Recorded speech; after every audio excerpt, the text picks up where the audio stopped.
मरने के लिए तैयार हूं आपके लिए, फाइट करता हूं आपके लिए, क्योंकि मैं जानता हूं कि जब तक मैं हर तिपरासा का बच्चा का भविष्य को ठीक नहीं करूंगा ना, रुबागरा चुप नहीं बैठेगा।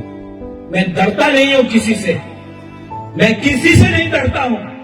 अगर डरता हूं तो ईश्वर से डरता हूं। मेरे सामने सिर्फ एक लीडर है, वो ऊपर बैठा है, ऊपर में। और ये जो ऊपर में बैठा है ना, उसने मुझे आशीर्वाद दिया है कि जो नीचे में है हमारा गरीब लोग, उसको उठाने के लिए। मैं डरता नहीं हूं, लेकिन मैं प्यार करता हूं, और आप भी मुझे प्यार करते हो। आंगनों हम जागो, तिपरासा को प्यार करो, झांसा लाओ, एक जोधा लाओ, और आने वाला एबीसी इलेक्शन में कौन जीतेगा? कौन जीतेगा? नॉट तिपरामथा, तिपरासा।